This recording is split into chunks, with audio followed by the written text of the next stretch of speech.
Aprendemos na infância que, se pegarmos fogo, devemos parar, deitar e rolar. Posso dizer que pegar fogo era a última coisa que imaginei. Um relacionamento conturbado acaba em chamas, literalmente. E uma jovem mãe é queimada viva. Você tinha ameaçado incendiar a família dela. O que eu realmente disse foi, cara, se ela me ferrar, eu vou tirar tudo que ela e a família gorda dela têm daquela casa e vou queimar cada pedacinho. O autor do incêndio criminoso ficou marcado para sempre. E depois de anos atrás das grades, ele ainda afirma que é inocente. De jeito nenhum eu tive algo a ver com o início do incêndio. Mas as evidências mostram outra história. Você simplesmente fez ameaças? E piadas sobre queimar aquela família por causa de um relacionamento ruim. Disseram que o relacionamento ficou tóxico. Isso é justo? Sim, com certeza. A codependência ela é muito complexa. E a noite de fúria que desencadeou um inferno. Não comecei o incêndio. Tenho absoluta certeza disso. Mas será que consigo vencer a barreira de negação de Frank Brett? Você simplesmente tinha seu DNA em um isqueiro, em uma garrafa de gás, em fluido de isqueiro, e descobrir o que estava por trás do seu amor tóxico. Você amava Elizabeth ou a odiava naquela noite?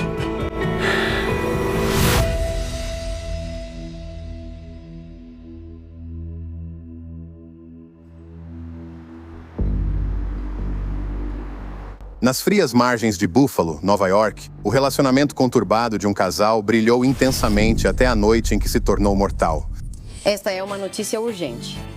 Noticiários locais começaram com a história arrepiante. Ao entrarem, encontraram uma mulher já morta no segundo andar. O que era um chamado de incêndio de rotina na quinta-feira de manhã virou investigação de homicídio. Eram as primeiras horas da manhã de 11 de janeiro de 2018. Um incêndio devastou uma casa em uma rua tranquila, deixando Elizabeth Bell, de 28 anos, que morreu queimada em seu quarto. Também foi pego pelas chamas o homem acusado de iniciar o incêndio, o namorado de Bell, Frank Brett Jr. Promotores afirmam que Frank Brett Jr., de 30 anos, iniciou o incêndio na Avenida Manhattan e está preso sem fiança. Brett fugiu do local do crime, mas foi encontrado depois escondido na casa de um vizinho, com queimaduras de segundo e terceiro grau em quase todo o corpo. Com base em DNA e depoimentos de sobreviventes da casa incendiada, Brett foi condenado por assassinato. Frank Brett Jr. foi condenado hoje por assassinato a uma pena que vai de 25 anos à prisão perpétua. Obviamente, um resultado muito bom esta manhã por parte do júri. Brett agora se esconde atrás de uma enorme muralha de negação, como a que cerca sua nova casa, a prisão Green Haven de Nova York.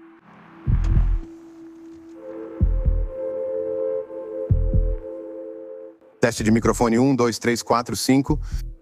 Ele passou anos aqui criando uma narrativa alternativa do crime que coloca a culpa na mulher que ele assassinou. Bom dia, Frank. Como vai? Estou bem. Prazer em conhecê-lo. Você realmente se vê como a vítima aqui, com certeza. Você se vê? Eu sou. É meu trabalho entrar na cabeça dele e expor a mentira. Estamos aqui hoje para tentar entender a mentalidade e as motivações por trás das suas ações neste caso. Por que você quis conversar com a gente hoje? Eu não testemunhei no julgamento. Então, até a minha condenação, ninguém ouviu nada de mim. Então eu senti que em algum momento, sabe? A única coisa que eu realmente podia fazer era me abrir e falar sobre isso. Você teve sorte de sobreviver aos seus ferimentos, não é?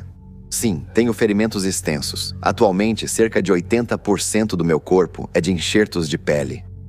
O médico usou a expressão severamente cozido. Cozido? Nos 3 primeiros meses no hospital, fui colocado em coma, induzido por drogas. A maioria de nós só consegue imaginar, em nossos piores pesadelos, como é a sensação de ser queimado vivo. Como é essa sensação, Frank? Se conseguir imaginar entrar numa fogueira, quero dizer... Você não consegue descrever as sensações porque, quando a dor chega a certo ponto, seu corpo para de permitir que você sinta tudo. Brett me pareceu articulado, quase carismático. A infância dele numa área operária de Buffalo foi comum. Ele teve pouca educação formal, mas se tornou um mecânico habilidoso.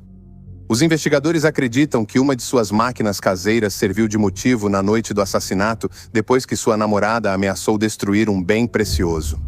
Li que você construiu uma motocicleta do zero Esse foi um grande foco de talvez ser o motivo pelo qual eu entraria no que eles consideraram um surto assassino. Acho que investi menos de $1.000 naquela moto. Entendi. Então não era aquele bem precioso que eu... Não. Foi um projeto divertido. Eu gostava de andar com ela por aí. Mas usar isso como motivo para machucar alguém que eu amo me parece meio insano, pessoalmente. Entendi aonde ele quer chegar. Reduzir a importância da moto minimiza o papel central que a polícia atribuiu a ela na noite em que ele queimou a namorada viva. Mas será que há mais nessa história e nesse romance complicado que deu tão errado? Você já conhecia Elizabeth antes de começarem a namorar, certo? Sim. Elizabeth Bell e Frank Brett foram amigos na adolescência antes de seguirem caminhos diferentes. Sim, ela tinha se casado. Eu também tinha me casado. Nós seguimos caminhos diferentes. Cada um teve filhos, vivemos nossas vidas e ambos nos divorciamos. Quantos anos tem seu filho? Ele tem 14 anos. E me diga, como era Elizabeth? O que aproximou vocês? Ela era muito esperta. Quero dizer, ela era uma jovem muito inteligente. Havia momentos em situações sociais em que eu e Elizabeth acabávamos ficando de lado, conversando sobre coisas um pouco mais inteligentes do que o que estava acontecendo ao nosso redor. Entendi. Você morou com a família dela em algum momento, certo? Eu enfrentava uma fase difícil. E eu estava muito deprimido. Eu estava bebendo bastante. Elizabeth realmente me ajudou a sair dessa. Sabe, ela realmente esteve ao meu lado e me ajudou a me recompor, a voltar à ativa e fazer algumas coisas. Mas parece que vocês dois estavam provocando um ao outro, né? É? Isso é justo? Isso é justo. Você admitiu que ignorou as tentativas de contato dela, sabendo que isso a deixava louca. Sim, às vezes até de propósito, assim, sabe? Coisas que casais fazem, às vezes. Parece infantil depois, mas na hora, quando você se sente justificado e acha que a pessoa te desrespeitou ou algo assim, é tipo... Eu sei o que vai te deixar bravo. Certo. Em algum momento entre 2015 e 2017, as pessoas disseram que o relacionamento ficou tóxico. Isso é justo? Olhando pra trás? Sim. Claro, a codependência é algo bem complicado. Codependência. Familiares e amigos relataram muitas brigas, gritos e berros. Existe uma dinâmica entre Elizabeth e eu, especialmente quando estávamos brigados, quando estávamos discutindo. Definitivamente, às vezes falávamos um com o outro de um jeito que nem sempre era o mais gentil. Interessante. Uma dinâmica. Pode descrever como era? Elizabeth era muito boa em discutir. Ela sabia defender o ponto de vista dela, argumentar e depois dizer que você não sabia do que estava falando. E da sua parte? Então, com certeza, fiquei melhor nisso. Fiquei melhor em discutir e revidar um pouco, porque ela também não queria que eu simplesmente cedesse. Ela meio que gostava das discussões às vezes, sabe? Das discussões verbais de vez em quando. Ela era uma sobrevivente de abuso. Você sabia disso, né? É a única coisa da qual as crianças não conseguem se recuperar facilmente. Ela tinha se aberto comigo sobre isso. Bom, é interessante você usar o termo codependência, porque essa é uma das coisas que o abuso na infância pode causar nos relacionamentos adultos, né?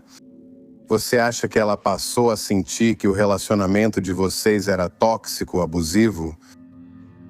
Acho que ela pode ter chamado de tóxico. Você tem pavio curto, Frank? Ou tinha naquela época? Quando estou chateado, posso acabar elevando a voz, mas nunca fui uma pessoa agressiva fisicamente. Muitos relatam que Brett era explosivo, mas ele tenta minimizar. Também há histórias sobre você quebrar coisas quando você e Elizabeth brigavam. Isso é verdade? Se quebrei algo, foi algo meu, como minhas próprias coisas. Talvez eu tenha ido à garagem fazer algo com raiva, mas isso só ocorreu 1 ou 2 vezes. Você já quebrou uma janela da casa dela com um soco de raiva? Não dei um soco na janela, mas acabei quebrando-a. Foi minha culpa. Você quer dizer que foi um acidente? Foi um acidente que aconteceu porque eu talvez estivesse de cabeça quente naquele dia, mas definitivamente não foi. Então, qual é a verdade, Frank? Você quebrou a janela de raiva porque estava de cabeça quente ou foi um acidente? O que estou dizendo é que como eu estava com raiva e de cabeça quente naquele dia, se eu não estivesse assim, provavelmente teria sido um pouco mais cauteloso e cuidadoso e não teria quebrado a janela. Várias vezes eu chamei o relacionamento deles de tóxico. E quanto tempo durou? Por um tempo. Meses. Sherry Altimus, mãe de Elizabeth, recorda de forma diferente. Até ela disse para ele ir embora. Ele foi, mas decidiu que queria descontar a raiva na saída e quebrou a janela com um soco. Sherry tentou não se envolver nos assuntos do casal. Quando a filha de 7 anos de Elizabeth revelou o medo do gênio do Brett, ela tentou conversar. Você não quer me ouvir quando eu venho e digo que tem um problema. Mas quando eu tive que ir até ela e dizer que ele passou dos limites ao gritar com sua filha, foi longe demais. A filha da Elizabeth, ela foi exposta a todo esse comportamento tóxico? Ela já tinha dito que não gostava do meu jeito de gritar e ficava assustada quando eu fazia isso. E eu sabia. Ela mesma te disse. Ela mesma contou. Isso foi bem difícil. Difícil pra ela ou pra você? O que você está dizendo? Isso definitivamente me fez pensar. E eu fiquei um pouco envergonhado, tenho que admitir. Finalmente, parece que o relacionamento chegou ao fim e Elizabeth não aguentava mais e mandou você ir embora. Certo? Você volta a morar com sua mãe? Ela finalmente disse, sabe de uma coisa? Por que você não me devolve minhas chaves? E então começou uma espécie de guerra das rosas, né? Com uma briga por mensagens que durou o dia todo. Ela está te provocando por mensagem e você está respondendo com ameaças e insultos. Parece que muita dessa briga é sobre suas coisas e o que está acontecendo com elas. Algumas dessas coisas eu tinha pago um bom dinheiro. Ela colocava tudo na calçada em uma grande pilha. Certo. E então ela postou algumas fotos no Instagram sobre isso e tal. Isso deve ter te incomodado. Foi perturbador. A raiva de Brett crescia com o vai e vem das mensagens. Estamos mandando mensagens para ela. Você vai se arrepender de perder a vida, só para você saber. Ela diz, olha, eu não perdi nada. Ainda estou empilhando esse lixo enquanto a gente fala. Certo. Você diz, não se preocupe, do lixo eu cuido, pode acreditar em mim. Mas aí ela começou a dizer que ia juntar todas as minhas coisas no quintal e botar fogo nelas. Supostamente tudo, roupas, ferramentas, tudo que era meu, tudo que você possa imaginar. E em resposta você estava ameaçando ela para não fazer isso, certo? Eu pensei que se eu dissesse alguma coisa... Coisas questionáveis. Questionáveis? Bem, como eu disse, reler o que eu disse depois realmente parece bastante inadequado. Comentários incriminadores que Brett fez naquela noite fatídica mais tarde aumentariam as suspeitas. Seu chefe disse, ele realmente disse que se as minhas coisas sumirem, eu vou queimar a família gorda toda. O que eu realmente disse foi, cara, se ela queimar as minhas coisas, eu vou tirar tudo que ela e a família gorda dela têm daquela casa e vou queimar cada pedacinho. Eu não falei sério. Acho que ele sabe que eu nunca faria isso de verdade. Mas aí, quando realmente acontece... Sabe, não parece que você está desabafando ou brincando. Eu estava irritado e chateado, então falei algumas coisas no calor do momento. Em uma escala de 1 a 10, onde você colocaria o seu nível de raiva ou fúria? É complicado, não sei se gosto dessa escala. Mas me faça esse favor. 7. Elizabeth te manda mensagem. Por favor, não ponha fogo na nossa casa. E você responde, sem brincadeira. Elizabeth manda mensagem. Não tenho medo de você. Você responde. Você se lembra? Você deveria estar. O famoso temperamento explosivo de Frank Brett estava prestes a explodir.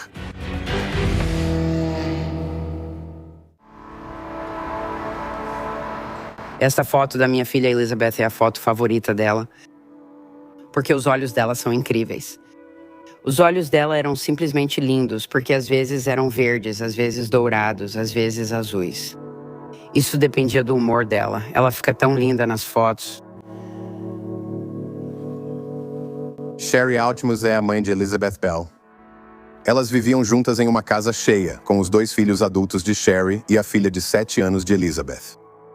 Ela procurava ajudar, e muitas das pessoas para quem ela parecia estender a mão eram pessoas rejeitadas por suas próprias famílias, ou que tinham sido expulsas de casa e estavam sem teto, e ela encontrava lugares para onde elas pudessem ir. A mãe dela diz que Elizabeth adorava cuidar de pessoas e animais, quase em excesso. Quando um velho amigo de infância voltou machucado para a vida dela, ela sentiu que precisava acolhê-lo, mesmo às próprias custas. Ela não conseguia existir sem ter um companheiro, e isso me deixava triste, porque os animais dela ou a filha dela não eram suficientes para ela, e ela não conseguia sair daquele lugar tóxico em que se meteu e aprender a ficar sozinha. Frank Brett foi morar com a família como namorado de Elizabeth e pareciam tirar o pior um do outro. Ela era uma pessoa tão boa e carinhosa, mas quando ficava maldosa, ela ficava realmente maldosa. Era como se ela precisasse atacar verbalmente para machucar as pessoas. Com o tempo, a família de Elizabeth se cansou de Frank. A raiva, os gritos e o jeito como ele às vezes trazia combustível da moto para dentro de casa. Ele consertava a moto no porão. Latas de gasolina estavam ao lado da secadora. Essa mistura de gasolina para a moto dele foi o que descobriram ser o acelerante. A situação chegou ao ponto de ruptura. Eu e meus filhos estávamos nos preparando para fazer uma intervenção enquanto eu a fazia sentar e dizia que Frank precisava ir embora.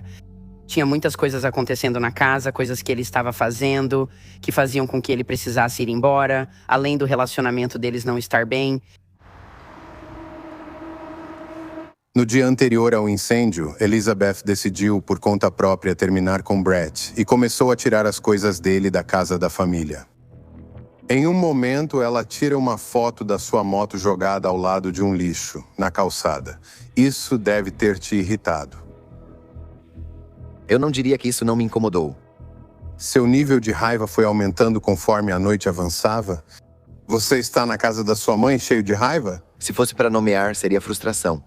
Já tarde da noite, em uma das últimas mensagens, ela pede, por favor, nunca venha aqui. Se você passasse por vários meses das nossas mensagens e pegasse todas as vezes em que houve uma grande discussão ou que Elizabeth surtou, isso é algo que já tinha acontecido antes. Isso parece mais com não é não. Mas Brett não aceitou um não naquela noite. Pouco após a meia-noite, Brett foi de moto cerca de 11 quilômetros da casa da mãe até a de Elizabeth. Agora ele disse que foi para evitar que ela se machucasse. A única razão pela qual finalmente decidi sair e ir até lá foi porque achei que provavelmente eu era o único a quem ela ouviria e que poderia convencê-la a desistir. Isso soa pomposo. Eu entendo, e talvez um pouco cheio de si. Mas parece bem óbvio que vocês estão discutindo sobre o destino das suas coisas e como isso está sendo tratado. Em modo de término tóxico e tentando machucar um ao outro. Se você vai tentar dizer que foi lá ver se ela estava bem, então parece que não estamos tendo uma conversa honesta. O que exatamente você pretendia fazer quando pedalou sua bicicleta até lá, sabe? Tarde da noite, depois de ter sido avisado para não ir?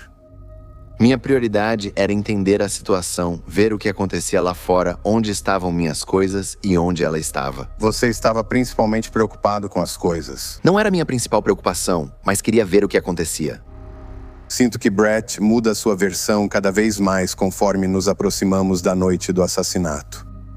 Frank, conte exatamente o que aconteceu naquela noite com o máximo de detalhes que lembrar. Cheguei e Elizabeth já estava fora. Ela tinha uma tampa de caixa de pizza virada do avesso e estava escrito com o marcador "Bicicleta grátis". Minha bicicleta estava encostada no poste de telefone. E ela disse, ele decidiu vir mesmo assim.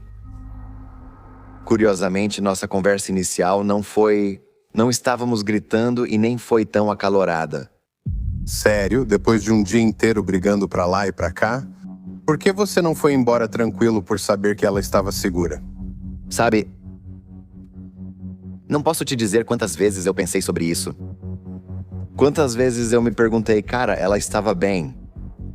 Eu poderia simplesmente ter dito, sabe de uma coisa? Só vira e vai embora. Isso não indica que você não foi lá realmente para ver se ela estava bem? Eu não gostava da ideia de ela e eu seguirmos caminhos separados. Você não queria terminar. Como disse, éramos codependentes. Eu realmente a amava. Você entra na casa e, entra no quarto dela? Sim. Ela está na cama? Ela estava sentada na beira da cama. Acordada. Acordada. O registro sugere que ela estava dormindo na cama. Eles disseram isso, fazendo parecer que entrei na casa como um ladrão à noite, com Elizabeth dormindo tranquila na cama. Decidi iniciar um incêndio, o que não faz sentido para mim. É evidente que essa parte da história o afeta. Nesse momento, sua moto tão estimada reaparece. E ela disse algo sobre a moto. Ela então foi até a janela e olhou pela cortina. E ela disse, já foi embora, então acho que você não precisa se preocupar. Eu respondi, como assim já foi embora? Isso te deixou irritado? Fui até ela por trás e olhei pela janela, pensando, você só pode estar brincando comigo. Então eu me virei, desci as escadas, saí, olhei para a rua, para os dois lados. Não vejo ninguém, não vejo nada. Eu me virei de novo e subi as escadas. Brett não sabia onde estava sua moto e não fez perguntas. Você ficou bravo? Eu fiquei chateado. Você não consegue admitir que ficou bravo? É óbvio. Eu estou bravo, se essa é a palavra que você quer usar para descrever. Não é como eu descreveria, mas tudo bem, eu estava bravo, mas não tão bravo assim a ponto de... Se você estava em um set antes naquela noite, em que nível estava ao notar que sua moto sumiu? Minha intenção era voltar lá em cima e eu ia gritar com ela. Isso é culpa sua. Olha só o escândalo que você fez e tudo o que você aprontou. E agora, olha só, minhas coisas realmente sumiram. Você subiu para confrontá-la. Sim. Mas a minha intenção era dizer para ela verbalmente: ei, você errou, isso é culpa sua. Por que você fez isso? Você acabou de dizer que ia gritar com ela? Certo, claro, para gritar com ela. O que é um ataque verbal? Claro. Mas isso está muito longe de colocar fogo em alguém. Eu concordo. Então, o que aconteceu? Ela continua sentada na beira da cama, pernas cruzadas e expressão boba no rosto. A primeira coisa que eu disse foi algo tipo: você acha isso engraçado? Tipo, por que isso é engraçado? A situação piorou muito rápido. Muito rápido. Tem sido das partes mais difíceis das minhas lembranças. Minhas últimas palavras para ela foram muito desagradáveis. Você realmente perdeu a cabeça? Sim, chegamos a trocar insultos. Ela disse que meu filho era assim por minha culpa.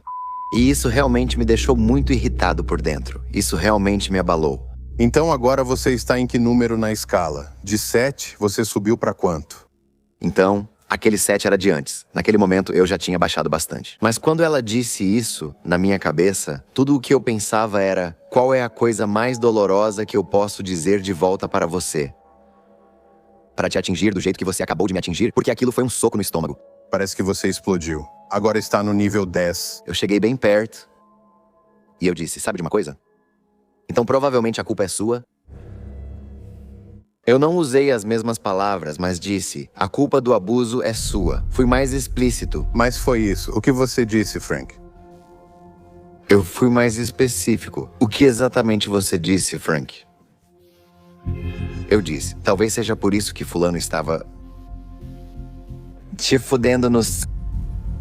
E completou: então talvez seja sua culpa isso estar acontecendo.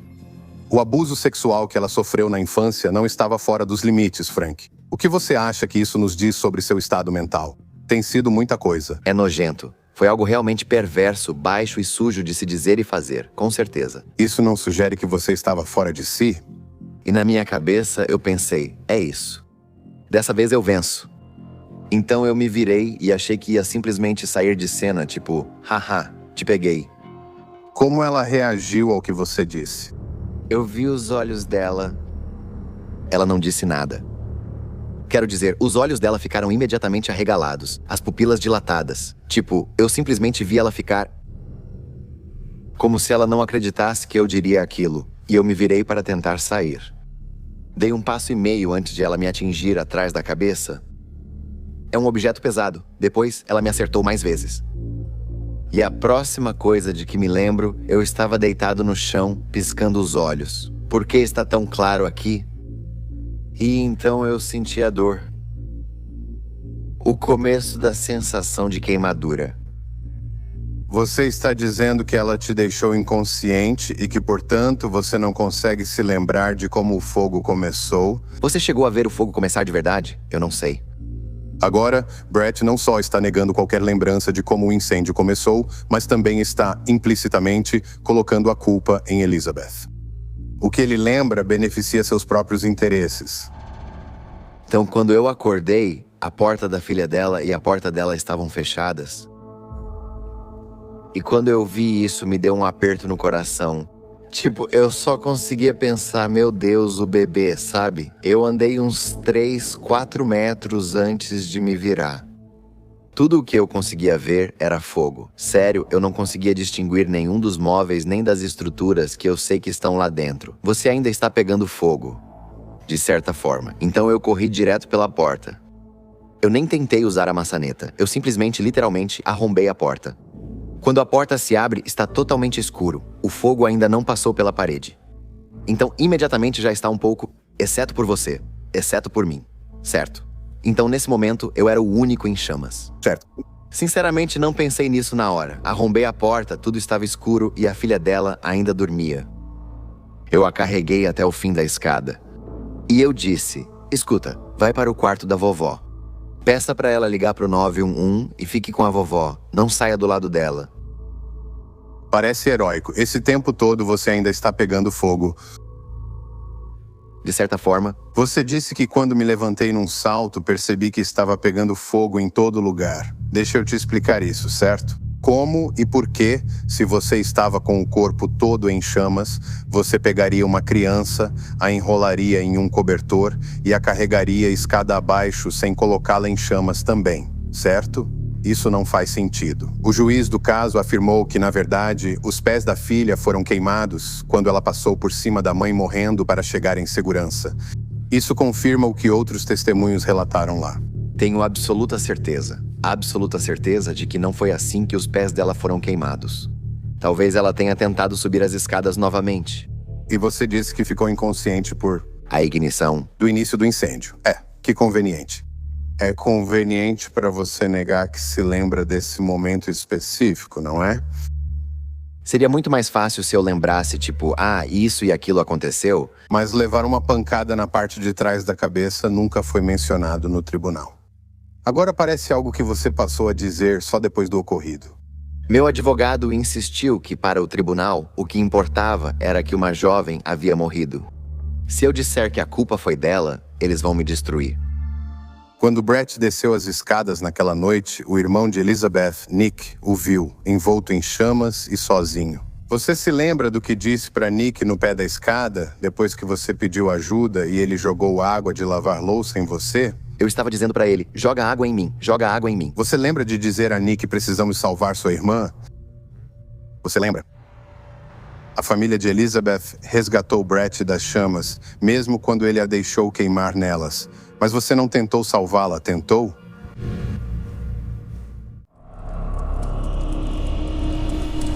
O cheiro de fio queimando me acordou.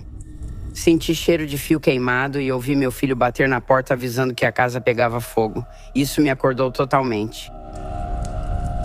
Existem certas imagens que você simplesmente nunca vai esquecer.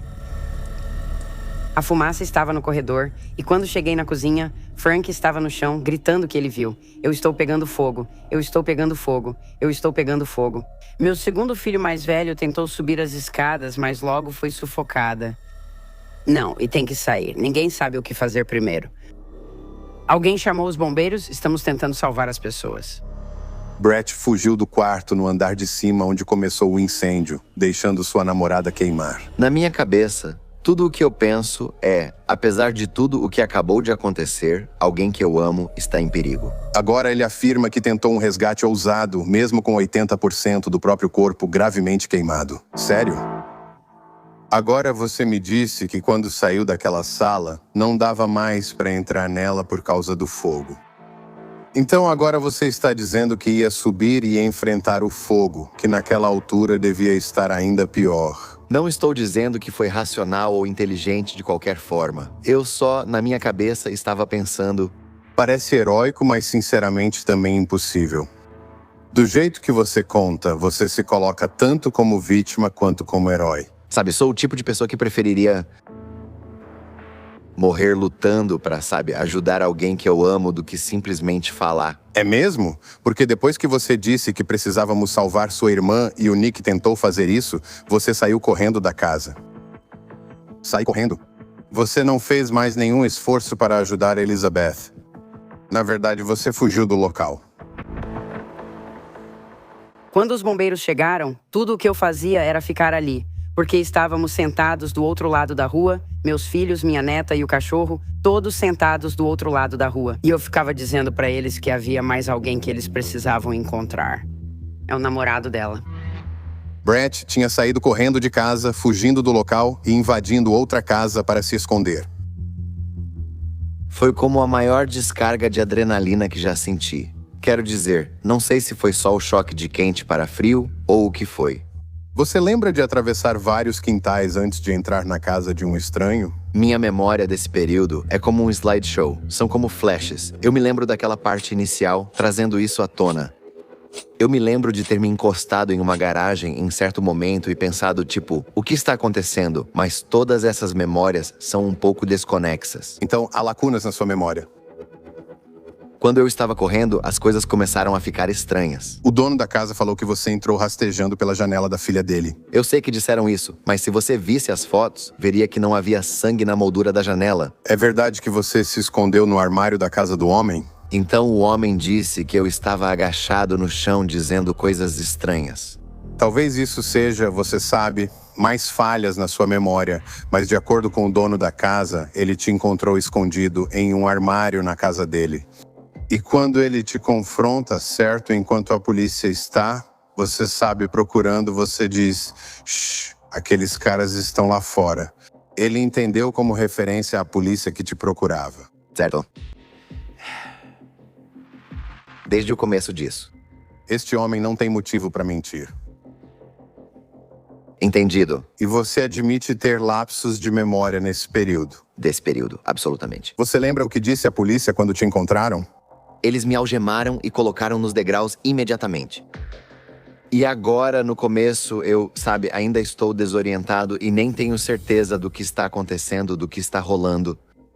Eu estava tão carbonizado e queimado que a polícia inicialmente me identificou como um homem negro no fim dos 20 e poucos anos. Fiquei tão queimado que minha pele escureceu. A ponto de a polícia me confundir racialmente. Você lembra o que disse quando te encontraram? Eu disse duas coisas. Eu disse motivo e disse oportunidade. Mas essa declaração seria só a primeira evidência condenatória. Acontece que havia uma prova irrefutável. Frank Brett fugiu da cena do crime. O homicídio por incêndio criminoso da namorada dele. A polícia o achou escondido na casa de um vizinho, gravemente queimado e aparentemente confessando. Aqui está o que a polícia registrou. Ele disse que estava arrependido. Ele afirmou que estava discutindo e brigando com a namorada. Ele mencionou as palavras oportunidade e motivo. Parece que você está, de alguma forma, se desculpando pelas suas ações criminosas. Tentando escapar da responsabilidade. Acho que me lembro de ter visto outras coisas lá sobre um pedido de desculpas em algum momento ou eu dizendo desculpe. De tudo o que você poderia ter dito naquela hora. Eu disse motivo. Você fala em motivo e oportunidade. Motivo e oportunidade, 2 dos 3 requisitos para provar um crime. Isso não é suspeito, Frank? Eu entendo. Da forma como isso foi entendido. E então eu me lembro que depois de ser algemado, comecei a sentir um certo receio. Sou o culpado, estou encrencado. Brett admite não se lembrar de tudo. Mas tem uma coisa da qual ele diz ter certeza agora. Tenho certeza absoluta de que não comecei o incêndio. Isso não é uma falha de memória, Frank? Definitivamente não é. Nem um pouco, nem de longe. Os investigadores ligaram você a 4 dispositivos incendiários. Uma mochila com carvão, uma garrafa de gasolina encontrada no quarto com, em sua maioria, seu DNA, que depois foi identificada como o acelerante que espalhou o fogo, se não o iniciou. Um recipiente de fluido de isqueiro encontrado derretido na sua jaqueta. Um isqueiro encontrado na escada com 97% do seu DNA nele. Acho que sei qual foi o acelerante. Acho que aquele galão de suco, garrafa, seja lá o que for, aquela mistura de coisas que estava lá era o que ela ia usar para colocar fogo na pilha de pertences no quintal. Por que ela levaria isso pro quarto dela? Não posso responder pelos motivos dela. Como a maior parte do DNA nele seria seu? Eu não sei de onde veio, né? O que era antes disso.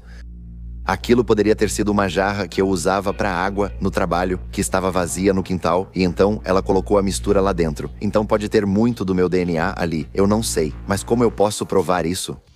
Porque as únicas 2 testemunhas oculares eram Elizabeth e eu. Há coisas demais para ignorar. Quero dizer, se fôssemos acreditar na sua história, então ela simplesmente tinha uma garrafa de gasolina com seu DNA ao lado da cama, pronta para atear fogo em você, com o filho dela a poucos metros e toda a família dela ali. Eu posso te dar. Posso dizer qual era a minha intenção. Você só fez ameaças e piadas sobre queimar aquela família. Você simplesmente apareceu sem ser convidado. Você simplesmente tinha seu DNA em um isqueiro, em uma garrafa de gasolina, em fluido de isqueiro. Não afirmo que minhas ações ou palavras foram apropriadas, mas nego totalmente qualquer envolvimento em iniciar o incêndio. Vendo tudo isso junto, como isso parece pra você? Consegue enxergar? Do jeito que você acabou de descrever, do jeito que você leu a história pra mim, se eu fosse um observador de fora, eu poderia ver isso muito facilmente. Como isso pode ser interpretado dessa forma? A acusação decidiu isso. Enfurecido depois de um dia inteiro brigando com Elizabeth, essa raiva te levou até a beira da cama dela e você a molhou com a gasolina daquela garrafa. O que você sabe explica por que tanto do seu DNA estava nela e a incendiou. Você viu alguma das fotos? Sim, é. O rosto dela não está queimado como o meu.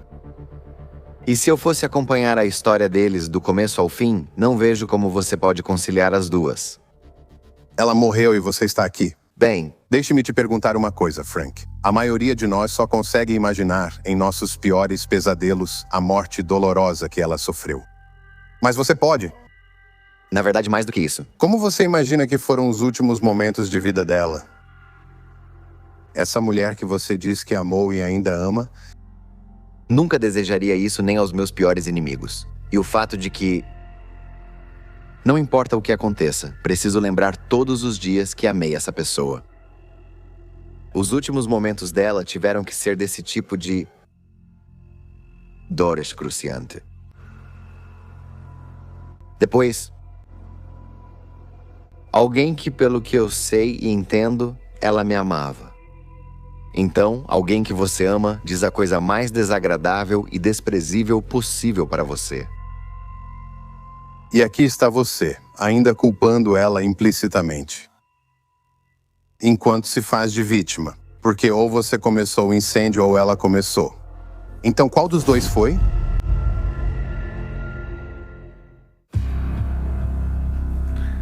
Tudo bem. Assista ao clipe, tudo bem. Do 7, esse foi o mais cedo. Já tinha caído antes disso. Mas quando ela disse isso? Parece que você explodiu. O que isso revela sobre seu estado mental, Frank?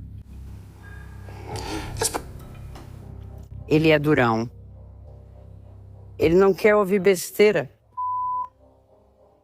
E continua puxando ele de volta. E ele está realmente frustrando e irritando o Frank a ponto de o Frank acabar dizendo algo errado. Você não pode falar isso. Ele quer que você diga em voz alta. Diga em voz alta, eles podem perceber. Você realmente continuou pressionando eles. Bem desagradável. Isso foi uma coisa bem perversa, baixa e suja de dizer e fazer. Isso não sugere que você estava desequilibrado? Ele está tentando levar ela daquele 7 até o 10, até o ponto de explosão. E ele está caindo nessa. Ele é tão idiota. Sherry percebia que eu desestabilizava Brett e expunha suas mentiras. Com certeza. Desculpe, estou tendo dificuldade com essa parte. Mas contestar a realidade alternativa dele e fazê-lo assumir a responsabilidade são coisas bem diferentes. Você diz que amava ela, mas naquela noite você amava Elizabeth ou odiava ela? Me conta um pouco. Porque me impressiona o quanto você conta tudo isso sem emoção e como você está feliz em jogar a culpa nela. Parece a clássica culpabilização da vítima. Eu não comecei aquele incêndio. Eu não acho que depois de tudo que passei, e eu nem posso te contar, ainda sinto dor todos os dias. É com isso que eu tenho que conviver. É a minha vida. Você é a vítima? Eu sou. Isso é algo que aconteceu comigo. Isso é uma quantidade impressionante de narcisismo. Por que eu colocaria fogo nela por causa desse tipo de situação? Bem, porque você não é. Talvez estivesse em uma fúria narcisista e pudesse ter ficado em casa. Todos nós já passamos por términos, mas a maioria de nós, adultos normais, engolem seco, sorriem e aguentam e seguem em frente. Para você, acho que foi diferente. Para você, naquela noite. Por quê? Você não conseguiu se acalmar. Talvez você não quisesse matá-la, mas você é responsável pelo que aconteceu naquela noite. criminalmente responsável. Você ofereceu ao tribunal e à família suas sinceras condolências, mas nenhum pedido de desculpas. Meus advogados disseram que, se eu fosse lá pedir desculpas, isso seria visto como admissão de culpa. Você poderia ter pedido desculpas, pelo menos, sabe, por ter desencadeado os acontecimentos que a tiraria deles para sempre e marcaria a filha dela para o resto da vida. Eu não pedi desculpas no tribunal porque me disseram para não fazer isso. E estou dizendo que, de forma alguma, tive qualquer coisa a ver com o início do incêndio. Se você perguntasse aos familiares dela, acha que Frank faria isso? Posso dizer com bastante certeza que essas coisas também não fariam sentido para eles. A mãe dela vai entender mais porque ela estava lá. Acho que você não deveria falar por eles. Eu só queria que a gente tivesse mais um dia. Mais um dia. Se a gente tivesse tido força pra sentar com ela e conversar. Até a morte dela, ele tem que ir embora. Acontece que a preciosa motocicleta de Brett estava segura o tempo todo, movida pelo irmão dela enquanto Frank surtava naquele quarto. Pedi ao meu filho Nicholas para mover a moto e evitar que fosse levada com lixo ou roubada. A amarga ironia ainda assombra a mãe de Elizabeth até hoje. Uma das coisas que eu mais temia sobre aquela moto estúpida era meu filho levá-la para outro lugar, para que estivesse em um local seguro para o Frank pegar de volta em outro dia. Será que fui eu quem causou isso? Eu sei que não é minha culpa. Mas será que eu... Não achei ele para avisar. Sua moto está em outro lugar. Isso poderia ter mudado tudo. Brett foi condenado a uma pena que vai de 25 anos à prisão perpétua. Ele terá direito à liberdade condicional em 2042 para Sherry Altimuse. Isso é cedo demais. Não entendo como chegaram a 25 anos, pois isso não é suficiente diante de toda a vida que ela teria. Ela poderia viver mais 40 anos, poderia ter vivido mais 40 anos, mas ele vai ter uns 55 anos ou algo assim quando sair. Se ele sair e o Conselho de Liberdade Condicional não mantiver ele preso, não merece estar livre. Foi considerado culpado por todas as provas apresentadas. Ele é culpado. O que eu falaria pra ele se estivesse sentado na minha frente? Eu tento pensar em você o mínimo possível. No meu dia a dia, você não existe pra mim. É isso que eu diria pra ele. Ele não vale o meu ódio. Ele não merece meu perdão e não sei se conseguiria perdoar algum dia. Como perdoar sem conseguir esquecer?